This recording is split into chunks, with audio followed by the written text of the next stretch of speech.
Então vamos subir mais um vídeo. Terapia, valor social. Vivian, por que você atende terapia com valor social? Quando eu comecei a atuar como psicóloga, eu tinha uma empresa de outro ramo.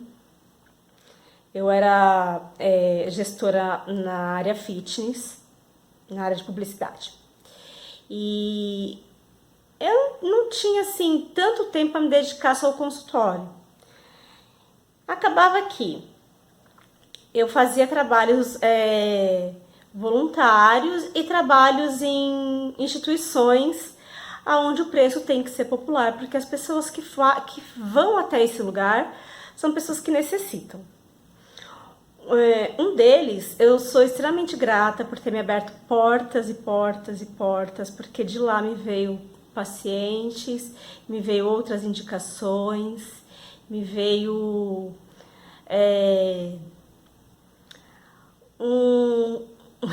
uma bênção divina mesmo, de direcionamento do que eu deveria fazer da minha vida. Que era um centro espírita, que é enorme, fica aqui na Barra Funda. Eu não vou citar o nome, mas a maior parte dos meus amigos sabe do que eu estou falando. Eles me abriram a porta e eu tinha uma demanda alta de atendimentos lá. Muitas pessoas lá chega a passar 400, 500 pessoas numa noite, principalmente nas noites de terça-feira, que são uma gira de caboclo. Tem muita gente. E tem muita gente que vai procurar o centro espírita quando ela está doente emocionalmente. E aí eles eram redirecionados para tratamento comigo ou com outros colegas, que a gente tinha lá um espaço que eu acredito que ainda existe esse espaço, que é a falange holística lá, que tem acupuntura também, tem massagem, tem barras de axis, tem reiki, eu acho que eu não esqueci de nada. Aí depois eu recebi um convite de uma amiga, psicóloga também. Ela estava assumindo uma outra vertente aí, e ela trabalhava numa ONG, em comunidade, e eu sou extremamente grata a ela também, porque ela pensou em mim na hora de passar o bastão. Quando a gente passa um bastão para um amigo na nossa área, a gente só passa se a gente acredita nele. Se a gente não acredita no trabalho dele, a gente não vai indicar ele. Então, a gratidão é imensa, porque primeiro que eu fui trabalhar com crianças e nunca foi assim o meu maior sonho trabalhar com crianças. Eu achava que criança, não quero, imagina. De repente eu me descobri sendo amada de uma maneira inacreditável. E foi assim, uma experiência ímpar na minha vida. Que eu vou carregar comigo e, sem sombra de dúvidas, é enriquecedor. Dessa ONG surgiu a oportunidade de trabalhar com outra ONG que também estava no mesmo bairro e que atendia adultos. Recebia pessoas extremamente carentes financeiramente, que não podem arcar com o valor de terapia. Terapia e psiquiatria são caros. E essas pessoas precisam de ajuda. E o posto, o governo, o SUS, seja lá qual método que ela está utilizando, porque a maioria delas não tinha convênio, e às vezes o convênio é empresarial, eles cobrem só 10 sessões não é o suficiente. Ela sabe que se ela depende do posto, é demorado. Eu já ouvi pessoas falarem que procurou o posto, que não estavam bem. Eu sabia que essa pessoa não estava bem. E o posto falou assim, o que você tem é nada.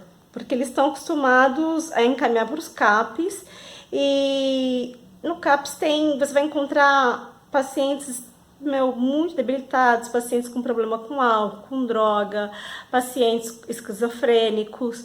E aí você chega lá andando, dizendo que você está com depressão e o pessoal meio que ignora. E essa é uma realidade, tá? Não era para falar, mas eu falei. Porque é isso. Só assim. Não vou poder mudar para agradar gregos e troianos. E aí o paciente não pode pagar. O que eu fiz? Fui atender nesses lugares que eu tava falando e eu sempre mantenho dentro do meu consultório uma parcial de atendimentos com valor social. Também tem uma vaga 100% social, que existe critérios para estar nela. Existe um período que você vai poder usar ela, dependendo do que vai acontecer nesse trajeto, a gente vai ver se não tem como pagar e dar alta, e o paciente às vezes acaba ficando mais um período, ou sim, o paciente já consegue pagar alguma coisa, então ele vai ceder essa vaga 100% para alguém que está necessitado e não pode pagar nada. Essa foi uma forma que eu encontrei de retribuir ao universo tudo que o universo me deu.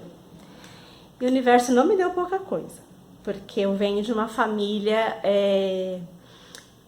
que é uma família humilde, onde todos os filhos são formados, estudados, mas todos os filhos trabalharam para isso. Meus pais sempre foram muito claros que se a gente queria ir para a faculdade, a gente teria que trabalhar para pagar a faculdade. Na época eu era meia rebelde, né, adolescente, achava isso um absurdo. Meu pai não vai pagar minha faculdade, eu quero estudar, minha mãe não vai pagar minha faculdade.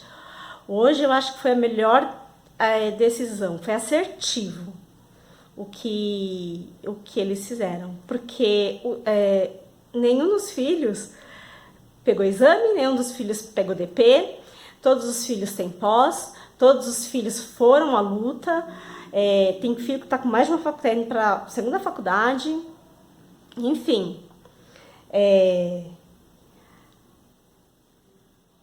O que para mim parecia na época uma punição foi um aprendizado. E depois eu percebi que a gente vai amadurecendo, né? E principalmente quando a gente é mimada, que nem eu fui mimada, porque eu fui criada na casa de avó, com tias solteiras, eu sou a primeira filha e eu sou a única mulher. Então eu tinha uma super proteção dos tios, de todo mundo, dos avós. Era um bate-a-sopra, porque se alguém falasse não, outro alguém vinha e falava assim, vem cá que eu dou um jeitinho brasileiro de ser. Então, em vários momentos eu tomei umas porradas da vida. Não é que eu não tome ainda não, eu continuo tomando. Mas bem menos do que antigamente. E aí, quando eu saí do colegial, eu saí com a ideia de que meus pais podiam pagar minha faculdade, eles tinham condições disso. E não, eles não pagaram. E nem por isso eu deixei de estudar. Tudo aconteceu na hora certa, na forma certa, no lugar certo, de forma assim, assertiva, exata pelo universo. Desculpa. E eu vi ali a minha dificuldade, às vezes, em sair da cama, o cansaço, né? Porque eu trabalhava o dia inteiro e era um trabalho que ele exigia muito de mim. Eu estava o tempo todo em contato com pessoas importantes, eu não podia falhar com elas. E automaticamente eu tinha que ter tempo para estudar. Na época eu era noiva, eu tinha que ter tempo pro noivo, eu tinha que ter tempo para cuidar das minhas coisas. Era tudo era muita pressão. E eu tinha a possibilidade de ter terapia. Eu tive a graça de, quando eu entrei na faculdade, eu já fazia terapia. Tem até uma história que depois eu posso contar pra vocês. Eu comecei a fazer terapia aos 17 anos por uma crise de labirintite. E nunca mais parei. E foi ótimo, foi maravilhoso. Aliás, tomei umas pancadas lá dentro também, tá? Mas eu sou eternamente grata, porque dessa forma eu pude crescer. Pude ser quem eu sou hoje. E perceber que o mundo não gira em torno do meu umbigo, né? E a melhor forma que eu podia retribuir isso pro universo, uma vez que o universo é tão maravilhoso, tão grandioso comigo, em todos os sentidos, nas pessoas que ele coloca na minha vida, nas situações, na hora que eu acho que às vezes eu penso, nossa, era mim estar fazendo isso e eu não fiz, nas autocobranças, eu percebo que o quão é importante a gente pensar no outro. E foi pensando no outro que as vagas sociais surgiram. Eu vivo hoje só de consultório. E eu sei que eu tenho colegas que dizem que não conseguem viver só de consultório e precisa de outros meios de trabalho. Eu tenho dentro do consultório, claro, além de terapia, eu tenho algumas terapias que são as alternativas que eu tinha comentado. Eu tenho a acupuntura, que eu amo fazer acupuntura nos meus pacientes, tá? Eu amo correr barras, eu amo calatonia, eu sou tão suspeita porque eu recebo há tanto tempo e às vezes eu chego na minha terapeuta e falo assim, eu não quero nem falar hoje, só quero receber uma sessão de calatonia porque eu tô precisando, eu tô necessitando, meu corpo precisa, estou sobrecarregada, preciso colocar tudo no lugar. E por conta disso surgiram as vagas sociais. Como funciona manter o consultório? Esse vídeo já precisa de 10 minutos. Como funciona manter o consultório? Funciona assim.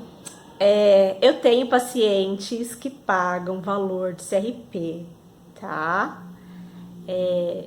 Se tem alguém, algum coleguinha achando que não, a Vivian só trabalha com valor baixo para ter um monte de paciente, engana-se, senão eu não pagaria o aluguel disso, eu não pagaria as minhas contas pessoais, eu não comeria, não beberia, entendeu? Não. Eu tenho pacientes que pagam até mais do que o valor mínimo do CRP, porque ele tem condição. É ele que ajuda a sustentar o paciente que pode pagar menos a se cuidar também. Porque quanto mais pessoas equilibradas dentro da sociedade, melhor a sociedade como um todo. Então, a dica para você, colega, que quebra um consultório e não tem muita ideia. Comece por igrejas, por centros espíritas, porque as pessoas que estão muito enfiadas nos lugares de fé, elas podem, com certeza, elas estão com problemas emocionais, a maior parte delas, tá? Elas estão com problemas aos quais eles não sabem como resolver. E aí elas se apegam à fé, o que é bom, não é ruim. Mas às vezes ela precisa entender que é mais do que só ter fé, precisa aprender a ter atitude, trabalhar resiliência, trabalhar autoconfiança, trabalhar autoestima, trabalhar proatividade. E esse é um caminho que vai te dar uma experiência de acolhimento, de colocar a mão na massa. Uma vez uma professora falou assim: vocês acham que ser psicólogo é bonito? Ser psicólogo é mexer na merda dos outros. Foi exatamente isso que ela falou. Acho que ela tava de TPM naquele dia. Ela tá no meu Facebook. Se ela ver isso e ela lembrar, ela vai me xingar.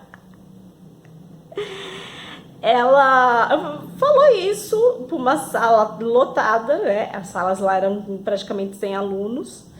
E logo de manhã ela já entrou um vulcão na sala, e a sala, ela Já logo, acho que foi no segundo semestre isso. Quem ali tava com dúvida do curso desistiu na hora, foi embora. Para não voltar nunca mais. Mudou para RH, desistiu de fazer faculdade, de trabalhar na área da saúde, principalmente da saúde mental. Porque ela deixou muito claro. E ela estava certa. Ela estava extremamente certa. Ninguém vem aqui para colher frutos. Vem aqui porque a terra está infértil. Então vai ter que pegar no adubo. E adubo é merda, gente. Vai ter que trabalhar isso sim. Começa por aí. Aluga espaço dos colegas. Eu tenho muitos colegas que têm espaço para alugar. E foi assim que eu comecei também. Outra amiga também foi muito generosa comigo, me locou um espaço da sala dela sem várias frescuras, sem nada, muito parceira, muito maravilhosa. Sempre que eu posso a gente se fala também. Então eu alugava os horários e até que eu pude montar minha sala, eu me desvinculei totalmente da outra empresa e pude tocar só no consultório. Só que o consultório não enche só com gente pagando 700, 800 reais de mensalidade, porque eu trabalho com mensalidade, tá? Eu não trabalho por sessão, eu não atendo sessão. Primeiro porque não dá pra saber o que tá acontecendo, esse vídeo tá enorme.